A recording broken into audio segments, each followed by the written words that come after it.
ആ സമയത്തിനായി ഞാൻ കർത്താവിനെ സ്തോത്രം ചെയ്യുകയാണ്. I will manage my time.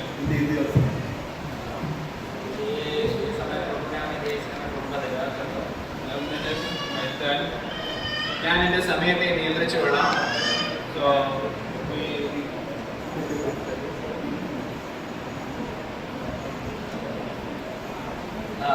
मैं मेरा समय को ध्यान रखूंगा. it's a little bit difficult to translate. That is what I said to them.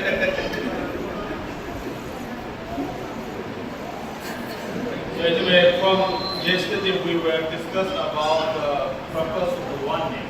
നമ്മുടെ ഇന്നലെ എല്ലാ സഹോദരന്മാരും സംസാരിച്ചത് ഒരുമയെ കുറിച്ചാണ്. हम एकता के विषय में सारे भाइयों की बात किया. So we all know about the Bible, have Old Testament and New Testament. നമുക്കറിയാം വേദപുസ്തകം പഴയ നിയമവും പുതിയ നിയമവുമായി വേർതിരിക്കപ്പെട്ടു. हम जानते हैं परमेश्वर का वचन नया नियम और पुराने नियम में बांटा गया है. So Old Testament is the way God has begun how He created the world. പഴയ നിയമത്തിൽ ദൈവം ഈ ലോകത്തെ സൃഷ്ടിക്കുന്നതിലൂടെ ഒരു തുടക്കമിട്ടു. पुराने नियम में परमेश्वर कैसा संसार को बनाया करके हम देखते हैं. And in the New Testament we see that how Jesus saved the world. എന്നാൽ പുതിയ നിയമത്തിൽ ഈ സൃഷ്ടിക്കപ്പെട്ട ഈ ലോകത്തെ കർത്താവ് എങ്ങനെയാണ് വീണ്ടെടുക്കുന്നതെന്ന് നമ്മൾ കാണുന്നു. और नया नियम में परमेश्वर ने इस सृष्टि किया हुआ संसार को किस तरह से बचा रहा है वो हम देखते हैं. So in the Old Testament we are sacrificed the animal for the sin who committed. പഴയ നിയമങ്ങളിൽ നമ്മൾ വായിക്കുന്നത് ഒരു പാപം ചെയ്യുന്ന ഒരു ദേഹി രക്ഷപ്പെടുന്നത് ഒരു യാഗമൃഗത്തിലൂടെയാണ്. पुराने नियम में हम देखते हैं एक प्राण अगर बचना चाहता है तो वो एक बलि के द्वारा बलिया के द्वारा वो करके बचता है. And in the New Testament the God He Himself crucified on the cross, sacrificed on the cross for our sin. എന്നാൽ പുതിയ നിയമത്തിൽ കർത്താവ് യേശുക്രിസ്തുവിന്റെ ബലിദാനം മുഖാന്തരം യാഗം മുഖാന്തരം നമ്മുടെ പാപങ്ങൾ പരിഹരിക്കപ്പെടുന്നു. नया नियम में प्रभु यीशु मसीह का खुद का बलिदान के द्वारा हम छुड़ाए जा रहे, बचाए जा रहे. And we can say the Old Testament is the mirror for the New Testament. നമുക്ക് പറയാൻ പറ്റും പഴയ നിയമം പുതിയ നിയമത്തിന്റെ ഒരു കണ്ണാടിയാണ്. हम कह सकते हैं कि पुराने नियम नया नियम के लिए एक आईना के समान है. And the New Testament is a reflection of what we see in the mirror.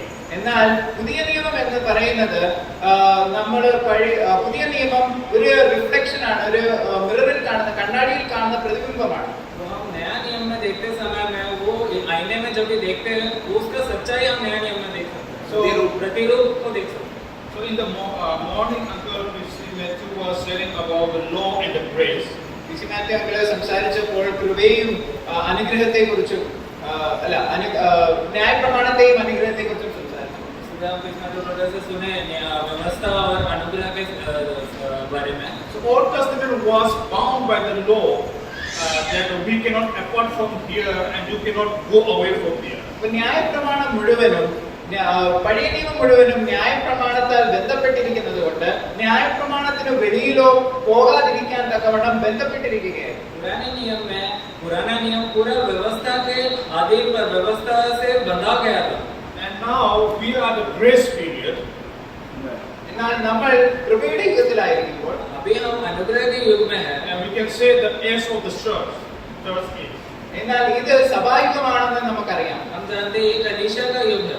And when we go around in the book of Daniel chapter 9, നമ്മൾ ദാനിയേൽ പുസ്തകം 9-ാം അധ്യായത്തിൽ വായിക്കുന്നത് हम दानियल का 9वां पुस्तक हम देखते हैं. it's an example I am giving the what God spoke to Daniel and how it is reflected in the New Testament.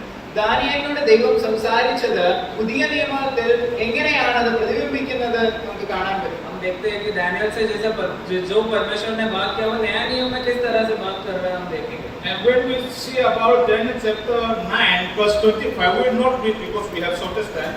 നമുക്ക് ദാനിയേൽ പുസ്തകം 9-ാം അധ്യായം 25-ാം വാക്യം നമുക്ക് വായിക്കാം. दानियल का पुस्तक 9वां अध्याय 25वां वचन हम पढ़ेंगे. So there we see there have some Daniel had 70 weeks of dream to fulfill in the New Testament. അപ്പോൾ ദാനിയേൽ അവിടെ കാണുന്ന സ്വപ്നം അത് പുതിയ നിയമത്തിൽ അത് വെളിപ്പെടുന്നതായിട്ട് നമുക്ക് കാണാൻ പറ്റും.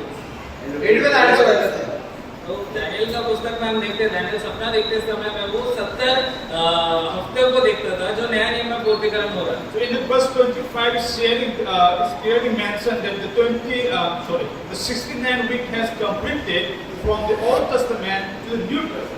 പഴയ നിയമത്തിൽ നിന്നും പുതിയ നിയമം വരെ 69 ആഴ്ചവട്ടം പൂർത്തിയായതായിട്ട് നമുക്ക് കാണാൻ പറ്റും. देखिए वचन में कि पुराने नियम में 69 वीक्स हो चुका है, अभी एक हफ्ता और बचा है. So the 1 week is talking about 7 years. 7 വർഷം അവിടെ മിച്ചമായതായിട്ട് നമുക്ക് കാണാൻ പറ്റും. तो उसने एक हफ्ते को 7 साल के रूप में विभाजन किया. So the 7 years we will see that there are 3.5 years will be conquered by the Satan and 3.5 will be conquered by the God. Jesus will be conflict fighting with the Satan. അപ്പൊ നമുക്ക് 7 വർഷം 3.5 വർഷമായിട്ട് നമുക്ക് വേർതിരിക്കാം. 3.5 വർഷത്തിന്റെ സമാധാനത്തിന്റെയും പിന്നത്തെ 3.5 വർഷം മഹാഉപദ്രവത്തിന്റെയുമായിട്ട് നമുക്ക് വേർതിരിച്ച് മനസ്സിലാക്കാൻ പറ്റും. वो 7 सालों में पहला 3.5 साल हम देखते हैं कि वो शैतान का उधर राज्य होगा, वो शांति का समय होगा. उसके बाद जो 3.5 साल होगा उसमें परमेश्वर का न्याय आएगा और प्रभु का उधर दंड आएगा. देखते हैं. Then we will see the millennium kingdoms after that one. പിന്നെ നമുക്ക് 1000 ആണ്ടിന്റെ അവസ്ഥയെക്കുറിച്ചൊക്കെയും പിന്നീട് നമുക്കറിയാം. उसके बाद हम जानते हैं 1000 साल का प्रभु का राज्य आएगा. So the Christian what we are here is waiting for that millennium kingdoms. നമ്മളിവിടെ ആയിരിക്കുന്നത് 1000 ആണ്ട് വാഴ്ചയുടെ ഒരു കാലഘട്ടത്തിന് സാക്ഷിയാകാനാണ്. हम उस परमेश्वर का 1000 साल का राज्य का स्थापना होने का इंतजार हम कर रहे हैं. And we are in the church age period. എന്നാൽ ഇപ്പോൾ നമ്മൾ ആയിരിക്കുന്നത് സഭായുഗത്തിലാണ്. हम अभी कलीसिया का युग में है. And when we are in the age of the church, we have to do something how the New Testament are running the churches and all. നമ്മുടെ സഭായുഗത്തിലായിരിക്കുമ്പോൾ പുതിയ നിയമ ശുശ്രൂഷയുടെ അടിസ്ഥാനത്തിലായിരിക്കണം നമ്മുടെ ശുശ്രൂഷകൾ മുന്നോട്ട് പോകേണ്ടത്. जब हम नए नियम में है, अभी कलीसिया के युग में है, तो हम नया नियम का वाचा के अनुसार जो सेविका है वो हमारे कलीसियाओं में होना चाहिए. So in the New Testament age, we are ruling by the Holy Spirit and walking among us. പുതിയ നിയമ യുഗത്തിൽ നമുക്ക് പരിശുദ്ധാത്മാവിന്റെ വാഴ്ചയാലാണ് നമ്മൾ സഹോദരന്മാരോട് നമ്മൾ കൂട്ടായ്മ ആചരിക്കുന്നത്. नया नियम में आत्मा पवित्र आत्मा का संगति के साथ, पवित्र आत्मा के नियंत्रण के साथ है, हम भाइयों के साथ संगति करते हैं. So the book of Daniel is very related with the book of Revelation. അപ്പോൾ ദാനിയേലിന്റെ പുസ്തകം വെളിപ്പാട് പുസ്തകവുമായിട്ട് വളരെയധികം ബന്ധമുണ്ട്. दानियल का पुस्तक प्रकाशित पुस्तक के साथ बहुत संबंध में है. And Daniel has the 70 weeks of dream, and that is fulfilled by the John in the Revelation. അപ്പം ദാനിയേലിന്റെ 70 ആഴ്ചവട്ടത്തിന്റെ ദർശനം അതിന്റെ അവസാനത്തെ ആഴ്ചവട്ടം മുഴുവനുമായും തികയ്ക്കുന്നത് വെളിപ്പാട് പുസ്തകത്തിൽ നമുക്ക് കാണാൻ പറ്റും. दानियल का पुस्तक में जो 70 हफ्ते के विषय में भविष्यवाणी दिया गया था वो प्रकाशित पुस्तक में यूहन्ना के द्वारा उसमें पूर्तिकरण होते हुए हम देखते हैं. And we are hearing that the rapture and also in some another teaching and all. We also hear about the rapture. Okay, നമുക്ക് കർത്താവിന്റെ ഉൾപ്രാവണത്തെ കുറിച്ച് നമുക്ക് സംസാരിക്കാൻ ഇടയാവും. हम परमेश्वर का उठा लिए जाने का विषय में हम उसका शिक्षण हम जानते हैं. So rapture is before this Satan will be ruling the world. അപ്പം ഈ 7 വർഷത്തിന്റെ തുടക്കത്തിന് മുൻപേ തന്നെ ഉൾപ്രാവണം സംഭവിക്കുമെന്ന് നമുക്കറിയാം. And from the rapture will start the remaining 1 week. അപ്പം हाँ, तो शैतान जब राज्य करने से पहले 3.5 साल राज्य करने से पहले प्रभु आएगा करके हम जानते हैं, हम उठा लिए जाएंगे. So the rapture is very interesting if we study properly. അപ്പം ഉൾപ്രാവണം എന്ന വിഷയം വളരെ അർത്ഥപൂർണ്ണവും യാഥാർത്ഥ്യമാണ്. നമ്മളതിനെ യാഥാർത്ഥ്യമായിട്ട് വിശദീകരിച്ച് പഠിച്ചാൽ उठा लिए जाने का मुद्दा हम पढ़ेंगे तो वो बहुत बड़ा सच्चाई उसमें हम जानते हैं. So in the rapture, when the family can sleep together and God will take up the man who faithful to him. Maybe sometimes God take the husband, wife will be the man, wife will be taken, and the maybe husband will be the man. അപ്പം ഈ ഉൾപ്രാവണത്തിൽ കർത്താവ് എടുക്കുന്ന സമയത്ത് വിശ്വാസികൾ എടുക്കപ്പെടുമ്പോൾ നമുക്ക് അറിയാം, ചിലവര് കൈവിടപ്പെടുകയും അല്ലെങ്കിൽ ചിലവര് ഈ ലോകത്തിൽ വീണ്ടും ശേഷിക്കുകയും ചെയ്യുകയും ചിലവര് എടുക്കപ്പെടുകയും ചെയ്യുന്നതായിട്ട് നമുക്ക് കാണാൻ പറ്റും.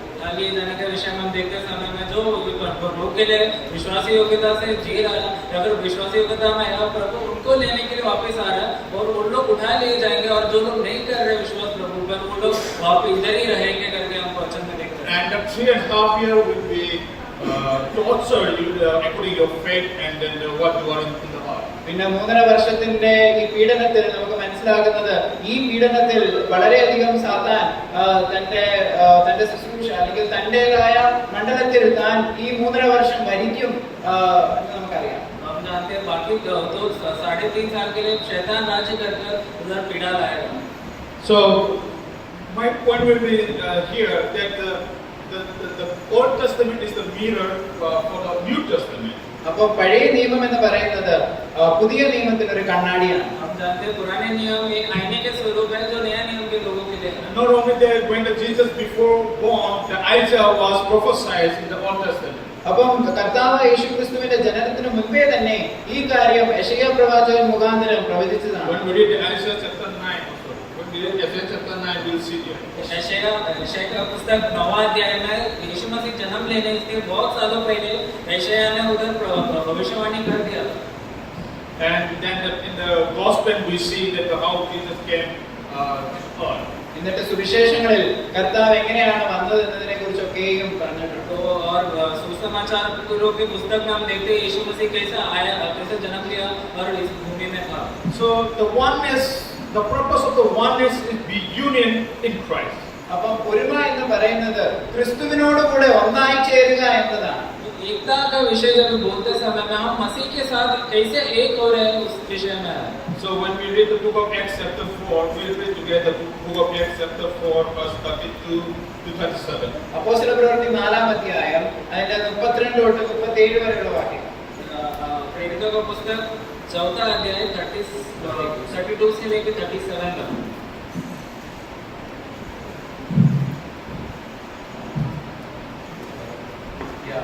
വായിക്കാം. വിശ്വസിച്ചവരുടെ കൂട്ടം ഏക ഹൃദയവും ഏക മനസ്സുള്ളവരായിരുന്നു. തനിക്കുള്ളതൊന്നും സ്വന്തമെന്ന് ആരും പറഞ്ഞില്ല. സകലവും അവർക്ക് പൊതുവായിരുന്നു. അപ്പോസ്തലന്മാർ മഹാശക്തിയോടെ കർത്താവായ യേശുവിൻ്റെ പുണ്യസ്ഥാനത്തിന് സാക്ഷ്യം പറഞ്ഞു വന്നു. എല്ലാവർക്കും ധാരാളം കൃപ ലഭിച്ചിരുന്നു. മറ്റുള്ളവർ ആരും അതിൽ ഉണ്ടായിരുന്നില്ല. നിലങ്ങളുടെയോ വീടുകളുടെയോ ഉടമസ്ഥന്മാരായവർ ഒക്കെയും അവയെ വിറ്റ് വില കൊണ്ടുവന്ന് അപ്പോസ്തലന്മാരുടെ കാൽക്കൽ വെച്ചു. പിന്നെ ഓരോരുത്തർ അവനവൻ്റെ ആവശ്യം പോലെ വിഭാഗിച്ചു കൊടുത്തു. പ്രബോധനപുത്രൻ എന്നർത്ഥമുള്ള ബർന്നബാസ് എന്ന അപ്പോസ്തലന്മാർ മറുപേര് വിളിച്ച സൈപ്രസ്കാരനായ യോസേഫ് എന്ന ഒരു ലേവ്യൻ തനിക്കുണ്ടായിരുന്ന നിലം വിറ്റ് പണം കൊണ്ടുവന്ന് അപ്പോസ്തലന്മാരുടെ കാൽക്കൽ വെച്ചു.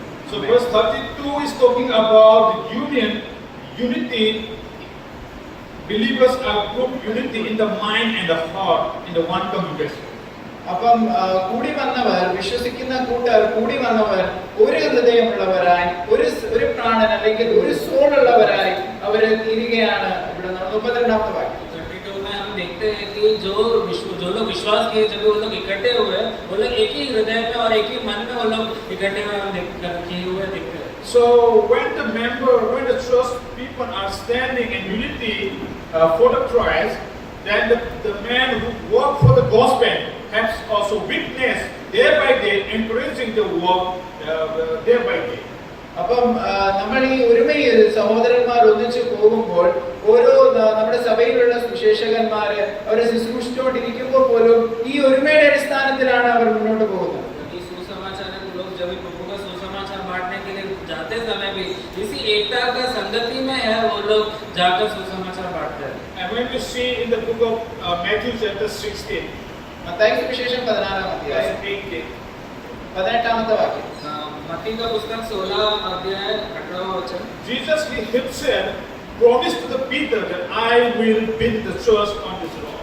എന്നിട്ട് പത്രോസിനോട് കർത്താവ് പറയുകയാണ്, ഞാൻ എന്റെ സഭയെ പണിയും.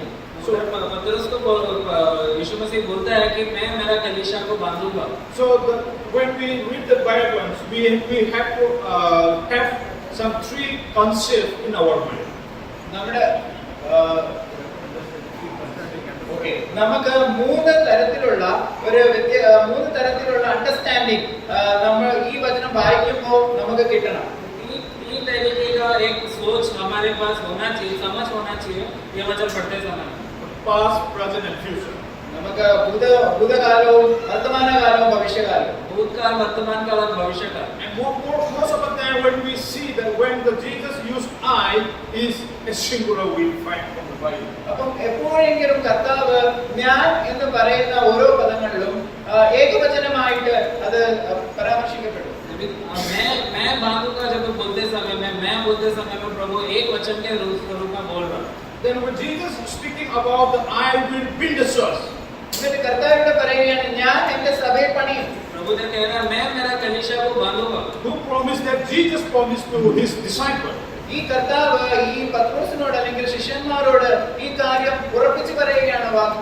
यीशु ये अपना चेलों को बोल रहा है कि मैं मेरा कलीसिया बांधूंगा. And then the Peter was to just think yourself that Peter is one of you. Every one of us is Peter. എന്നിട്ട് ഈ സഭയുടെ ഞാൻ എന്റെ സഭയെ പണിയുമെന്ന് കർത്താവ് പറഞ്ഞപ്പോൾ ഈ സഭയുടെ ഒരു ഭാഗമാണ് ഈ പത്രോസേ എന്നാണ് കർത്താവോട് ഉദ്ദേശിച്ചത്. इसमें से वो झुंड में से, वो कलीसिया में से जो प्रभु बांधने वाला उसमें से एक व्यक्ति है पतरस. When you are a Peter, when Jesus promised as a Peter, why should we worry in our days? എന്നിട്ട് കർത്താവ് അവനെ പത്രോസ് എന്ന് പറയുമ്പോൾ പിന്നെ എന്തിനാണ് ആ പത്രോസ് പിന്നെ മറ്റു പല കാര്യങ്ങൾ വ്യാകുലപ്പെടുന്നത്? पतरस करके बोलकर प्रभु ये कहता है समय में, तो पतरस बाकी सारे विषयों के ऊपर भी चिंतित हो रहा है. Once the Jesus build the church on the rock in any spot, it will not and ever finish.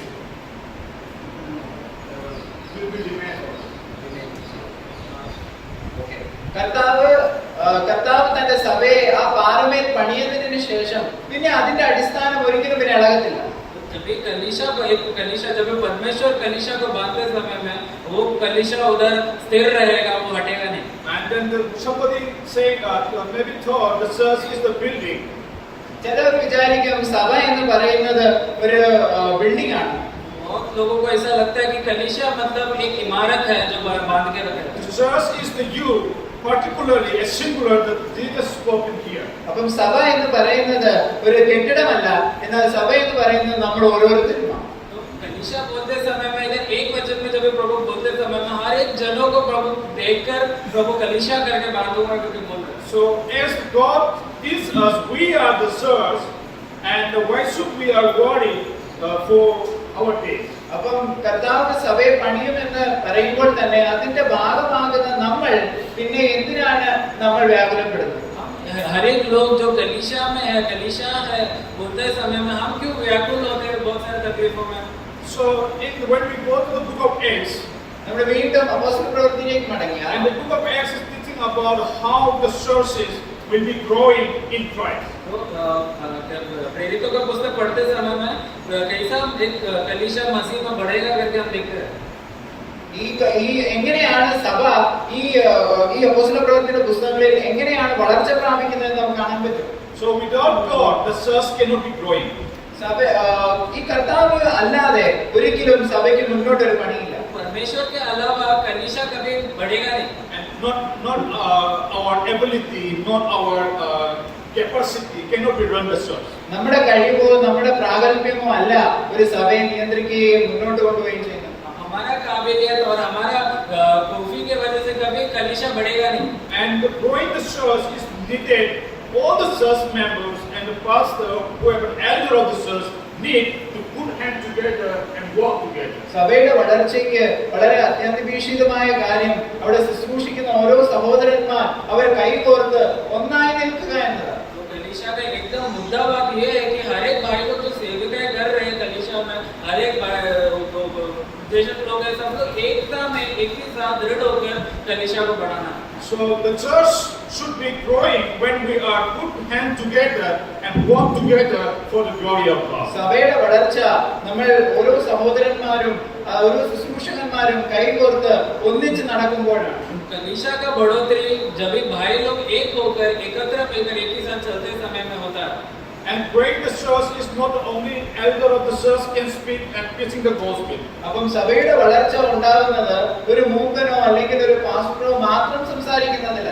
तो कलीसिया का बढ़ोतरी केवल एक अध्यक्ष या फिर एक पास्टर आकर कुछ बात करेगा तो ही होगा, वैसा नहीं है. The elder has to be witness. The elder has to be power to preach the gospel because of the member of the church will be prayed. അപ്പം നമ്മുടെ സഭയിലെ ഒരു സുവിശേഷകൻ അല്ലെങ്കിൽ ഒരു മൂപ്പന് ആ ഒരു അധികാരം ദൈവം കൊടുത്തിട്ടുണ്ട്, അവന് ശുശ്രൂഷിക്കാനും വചനം സംസാരിക്കാനും. एक अध्यक्ष जब भी बात करता है, सुसमाचार बांटता है, वो सामर्थ्य से करना चाहिए जो कलीसिया के लोग प्रार्थना करके उनको देते हैं. Then only the Holy Spirit work the people and then the church will be growing. അങ്ങനെയാണെങ്കിൽ മാത്രമേ സഭയ്ക്ക് ഒരു വളർച്ചയും സഭയ്ക്ക് ദൈവോദ്ദേശ പ്രകാരം ഒരു മുന്നേറ്റം ഉണ്ടാവുകയും ചെയ്യും. कोई कलीसिया एक अच्छा चाल चलन में और कलीसिया का बढ़ोतरी में बढ़ेगा. For example, one hand cannot be clapped. അപ്പം ഒരു ഉദാഹരണത്തിൽ ഒരു കൈ കൊണ്ട് മാത്രം നമുക്ക് കൈയടിക്കാൻ പറ്റത്തില്ല. फॉर एग्जांपल बोले जाए तो एक हाथ से हम कभी ताली नहीं बजा सकते. If we clap one hand, there will be no sound. അപ്പൊ നമ്മൾ ഒരു കൈ മാത്രം ചലിച്ചാൽ എത്ര ചലിച്ചാലും നമുക്ക് കൈയടിക്കാൻ പറ്റില്ല. कितना भी हाथ दबाए या फिर हिलाए तो भी हम एक हाथ से कभी ताली नहीं मार पाएंगे. So when we clap with two hands, the sound will become. എന്നാൽ നമ്മൾ രണ്ട് കൈ ഉപയോഗിക്കുമ്പോൾ മാത്രമാണ് കൈയടിക്കൊരു ശബ്ദം ഉണ്ടാവുക. दो हाथ एक मिलकर ताली बजाएंगे तो ही उधर आवाज आएगा. That's the way of church for growing. We all has to be work together. ഇങ്ങനെയാണ് സഭയ്ക്ക് ഒരു സഭയുടെ വളർച്ചയ്ക്ക് എല്ലാ സഹോദരന്മാരും എല്ലാ സഹോദരന്മാരും മൂപ്പന്മാരും ഒക്കെയും ഒന്നിച്ച് കൈകോർത്താണ് അവർ മുന്നോട്ട് പോകുന്നത്. वैसे ही कलीसिया में हर एक भाई बहन लोग अपना हाथ बढ़ाकर साथ मिलकर एकत्र हो गए तो ही कलीसिया का बढ़ोतरी होगा. And then only when somebody may not be understand how to sharing the gospel with the others. ചില വിശുദ്ധന്മാർക്ക് അല്ലെങ്കിൽ ചില വിശ്വാസികൾക്ക് മറ്റുള്ളവരുടെ സുവിശേഷം എങ്ങനെ പറയണമെന്ന് അറിയിട്ടില്ലായിരിക്കാം. कुछ विश्वासियों को दूसरों को कैसे सुसमाचार बांटना ये नहीं जानते होंगे. So the elders are telling the church what he can contact the people that through the church leader and they can communicate this other. എന്നാൽ സഭയിൽ ഒരു മൂപ്പനുണ്ടെങ്കിൽ അല്ലെങ്കിൽ സഹോദരന്മാരുണ്ടെങ്കിൽ ആ മറ്റു സഹോദരനെ കൈകോർത്തുകൊണ്ട് സുവിശേഷം എങ്ങനെ പറയണം എന്ന് അവരെ അഭ്യസിപ്പിക്കാം. कलीसिया में अध्यक्ष इसीलिए है और दूसरे भाई लोग इसीलिए है कि वो दूसरे भाइयों को वो बढ़ोतरी दे सके और उनको समझा सके कैसा सुसमाचार बांटना है. So like that, if we work together every day, if we are meeting one person, church will be growing very soon by the help of the Holy Spirit. അപ്പൊ പരിശുദ്ധാത്മാവിന്റെ അനുഗ്രഹത്താലും കൃപയാലും സഹായത്താലും ഓരോ ദിവസവും ഓരോ വ്യക്തിയെങ്കിലും നമുക്ക് കാണാൻ പറ്റിയാൽ സുവിശേഷം പറയാൻ പറ്റിയാൽ നമുക്ക് നമ്മുടെ സഭയ്ക്ക് ഒരു വളർച്ചയാവും. ऐसा हर एक जन एकत्र हो गए एक मिलन में अगर सुसमाचार बांटे और बढ़ोतरी होए तो आत्मा का नियंत्रण उस कलीसिया में बढ़ेगा. And when we see the verse 33, 33ാമത്തെ വാക്യം അപ്പോസ്തല പ്രവൃത്തി 2-ാം അധ്യായം. प्रेरितों का पुस्तक 4 अध्याय 4-ാം അധ്യായം 33ാം വാക്യം. 4:33. അപ്പോസ്തലന്മാർ മഹാശക്തിയോടെ കർത്താവായ യേശുവിന്റെ പുനരുത്ഥാനത്തിന് സാക്ഷ്യം പറഞ്ഞു. so here the apostles are giving the witness, the resurrection of Lord Jesus Christ, and get the blessing to the people through the prayer of this member. അപ്പം അവിടെ സഭയുടെ സഹോദരന്മാരുടെ പ്രാർത്ഥന മൂലം ഇവിടെ സംഭവിക്കുന്നത് വളരെ ശക്തിയോടുകൂടെ അപ്പോസ്തലന്മാർ കർത്താവായ യേശുക്രിസ്തുവിന്റെ പുനരുത്ഥാനത്തിന് സാക്ഷിയാവും. ये वचन के द्वारा उधर भाई लोगों का एक मन होने की वजह से प्रार्थना की वजह से प्रेरित लोग क्या कर रहे हैं, वो लोग प्रभु यीशु मसीह का पुनरुत्थान का गवाही बहुत बड़ा सामर्थ्य से दे रहे हैं. And then only the apostles are standing in front of the people and they can go from one place to another place for sharing the gospel. അങ്ങനെ പ്രാർത്ഥനയോടെ ഒന്നാകുമ്പോഴാണ് അപ്പോസ്തലന്മാർ അവർ കൈകോർത്തുകൊണ്ട് ഒരു സ്ഥലത്തിൽ നിന്ന് മറ്റൊരു സ്ഥലത്തിലേക്ക് സഞ്ചരിക്കുന്നത്. उसी सामर्थ पर हर एक प्रेरित लोग एक जगह से दूसरे जगह तक सुसमाचार बांटते जा रहे हैं क्योंकि भाई लोग एक होकर प्रार्थना कर रहे हैं, उनके लिए विनती कर रहे हैं. And when we read the continuously, there we'll see how the church members were gathering and sharing what they have in their life. അപ്പം അവരുടെ അത് കഴിഞ്ഞ് നമ്മൾ മുന്നോട്ട് വായിക്കുമ്പോഴാണ് മനസ്സിലാവുന്നത് അവരുടെ വസ്തുവകയിൽ നിന്നുമൊക്കെയും ഒരുമിച്ച് അവരെല്ലാ സഹോദരന്മാരും പങ്കിടുന്ന ഒരു സ്ഥിതിവിശേഷത്തിലേക്ക് നമ്മൾ അടുത്ത വാക്യങ്ങളിൽ വായിക്കും. अगला वचनों में हम जब पढ़ते समय में हर एक भाई बहन लोग वो लोग क्या कर रहे हैं, ये जो मेरा है मेरा नहीं है बोलकर वो लोग बांट रहे हैं, मिल बांट कर वो लोग एक दूसरे को दे रहे हैं. And then they're sharing each other, even they're sharing to the apostles, even they're sharing the man among the members. അപ്പം അവർ തമ്മിൽ അവരുടെ വസ്തുവകളൊക്കെയും അവർ ഷെയർ ചെയ്യുമ്പോൾ അപ്പോസ്തലന്മാരോടും മറ്റ് സഹോദരന്മാരോടൊക്കെയും അവർ ഇങ്ങനെ ഷെയർ ചെയ്ത് ഒരുമിച്ച് ജീവിക്കും. वो लोग अपना सारा सब कुछ धन संपत्ति वो लोग क्या कर रहे हैं, मेरा नहीं है बोलकर वो लोग बांट रहे, प्रेरितों को भी बांट रहे, बाकी लोगों के साथ भी वो लोग बांट कर जी रहे, एकत्र में हो कर जी रहे। So I understand it's very difficult in the present situation. Everyone is selling the property for the Lord. അപ്പം വളരെ പ്രയാസമുള്ള കാര്യമാണ് ഒരു സഹോദരന് വേണ്ടി അല്ലെങ്കിൽ നമ്മുടെ ജൈദാദ് അല്ലെങ്കിൽ നമ്മുടെ സ്വത്ത് വസ്തുവക വിൽക്കുക എന്ന് പറയുന്നത് വളരെ പ്രയാസമുള്ള കാര്യമാണ്. ये बहुत मुश्किल बात है भाइयों को हमारे लिए कि अपना घर जायदाद बेच के भाइयों को देना. But we have to learn from the earlier church how they did. This is what I mentioned. എന്നാൽ ആദ്യകാല സഭയിൽ നിന്നും ഉള്ള ഉപദേശങ്ങളും അവരുടെ രീതികളും നമ്മൾ അഭ്യസിക്കണം, നമ്മൾ പഠിക്കണം. तो हमें पहला सप्ताह के वो विश्वासियों का रीत को हमें समझना है, वो क्यों कर रहे थे समझ रहा, और उनको हमें अपनाना है. And many of them, you arise question yourself, what the Suez is saying, it will be possible or not. ഒരു പക്ഷേ നമ്മുടെ ഉള്ളിൽ ഇങ്ങനെ ഒരു ചോദ്യം വന്നേക്കാം, ഈ സഹോദരൻ പറയുന്നത് സാധ്യമാകുമോ അല്ലയോ എന്ന്. ऐसा हमारे अंदर सवाल उठ सकता है कि ये जो भाई बोल रहे हैं ये सच्चे में संभव है कि नहीं. It's possible if you are willing to do something for the Lord. അങ്ങനെ ഇത് വളരെയധികം സാധ്യമാണ് നിങ്ങൾ കർത്താവിന് വേണ്ടി ചെയ്യുവാൻ ആഗ്രഹിക്കുന്നുവെങ്കിൽ. ये संभव है अगर तुम ये करना चाहते हो प्रभु के लिए. So, and I'm not saying that many of them are arise question last week when I was somewhere also about they all wanted, the churches member all wanted blessing, how we will make it, how I prosper in my family. This is what everyone is looking for. അപ്പം എല്ലാ കഴിഞ്ഞ ആഴ്ചകളിലൊക്കെയും എന്നോട് സംസാരിച്ച സഹോദരന്മാർ അല്ലെങ്കിൽ ഞാൻ അഭിമുഖീകരിച്ച ചോദ്യം എന്താണെന്ന് ചോദിച്ചാൽ അവരൊക്കെയും അവരുടെ വ്യക്തിപരമായ ജീവിതത്തിൽ ഔന്നത്യം പ്രാപിക്കുന്ന കാര്യങ്ങളും അല്ലെങ്കിൽ അവർക്ക് പ്രത്യേകമായിട്ട് വ്യക്തിപരമായിട്ട് ദൈവത്തിന്റെ അനുഗ്രഹം പ്രാപിച്ച് എങ്ങനെ എടുക്കാം എന്നതൊക്കെയുമാണ് അവരുടെ ചിന്താമണ്ഡലങ്ങളിൽ ഭരിക്കുന്നത്. बहुत सारे भाइयों के साथ संगति की है जिनको खुद का उन्नति के लिए, खुद का आशीषों के लिए वो लोग परमेश्वर के पीछे चल रहे हैं. And moreover, one question was asking, then I remember the question. ഒരു ചോദ്യം ഞാൻ അഭിമുഖീകരിച്ചത് ഞാൻ ഇപ്പോഴും അത് ഓർക്കുന്നു. एक सवाल मुझे जो एक भाई ने पूछा था मैं अभी भी याद कर रहा हूँ. I will finish within 5 minutes in this one. ഒരു 5 മിനിറ്റ് ഞാൻ തീർക്കാം. 5 मिनट में खत्म कर. I'm watching my time. So here, what happened? That man is asking, what is Holy Spirit speaking to human beings? ആ വ്യക്തി ഇങ്ങനെ ചോദിച്ചു, എന്താണ് പരിശുദ്ധാത്മാവ് ഇന്ന് മനുഷ്യരോട് वो സംസാരിക്കുന്നത്? भाई ने मुझे पूछा कि क्या है आज पवित्र आत्मा एक व्यक्ति से बात करता है. And what is the evil spirit is asking to me? What evil spirit? അപ്പം എന്താണ് ദുരാത്മാവ് എന്നും കൂടി എന്നോട് ചോദിച്ചു. और क्या है कौन सी क्या है जो दुष्ट आत्मा हमसे बात करना चाहता है. As many preachers say, when the Holy Spirit is walking you have to do it, otherwise you cannot do it. അപ്പം പരിശുദ്ധാത്മാവ് നമ്മളെ കൊണ്ട് When the Holy Spirit is speaking something to give something, that time you have to give, otherwise you will be lost your faith. പരിശുദ്ധാത്മാവ് നമ്മളോട് ഒരാൾക്ക് കൊടുക്കാൻ പറഞ്ഞാൽ നമ്മൾ കൊടുക്കണം, അല്ലെങ്കിൽ നമ്മൾ നഷ്ടപ്പെട്ടു പോകും എന്ന് ഞാൻ കേട്ടു. मैं ऐसा सुना कि पवित्र आत्मा अगर मुझे किसी को कुछ देने बोला तो अगर वो मैं नहीं दिया, मैं सुना नहीं, तो मैं वो खो बैठूंगा. And for example, Ananias and Sapphira is there in the book of Acts chapter 5. അപ്പോസ്തല പ്രവൃത്തിയിൽ അനന്യാസിനെ കുറിച്ചും സഫീരയെ കുറിച്ചും നമ്മൾ വായിക്കുന്നു. And Ananias, Sapphira, they sold the property and they left something. They thought that God doesn't know anything. We will read that one, Acts chapter 5, verse 1 to 9. प्रेरित का पुस्तक 5वां अध्याय में अनन्यास और सफीरा के विषय में हम देखते हैं.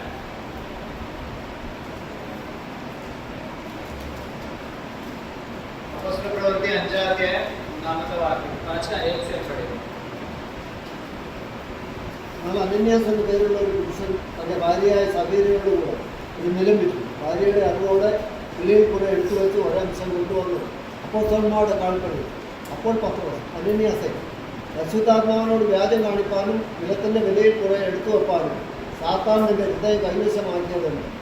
അത് വിൽക്കുമെന്ന്.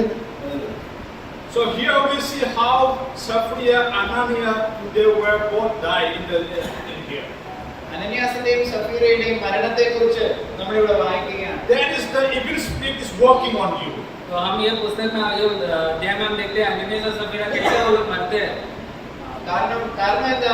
കാരണം അവിടെ ആളുകൾ പറയുന്നത് ദുഷ്ടാത്മാവ് പ്രവർത്തിച്ചിട്ടുകൊണ്ടാണ്. And when we read the Acts chapter 2, verse 37 onward, we read fast and I will cover.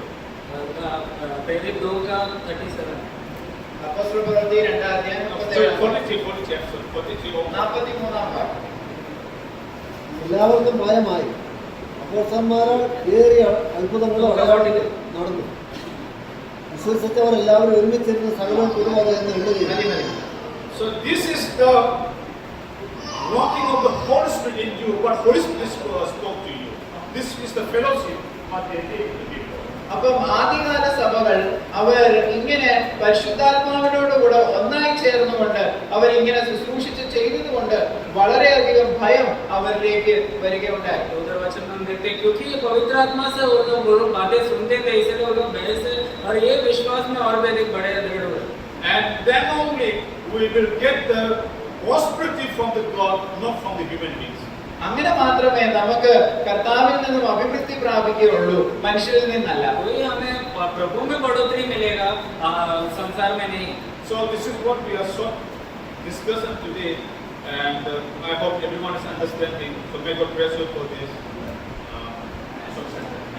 ഞാൻ ഈ വാക്കുകൾ പറഞ്ഞുകൊണ്ട് ഞാൻ എൻ്റെ വാക്കുകൾ ചുരുക്കുന്നു. എല്ലാവർക്കും ഇത് മനസ്സിലായി എന്ന് ഞാൻ വിശ്വസിക്കുന്നു.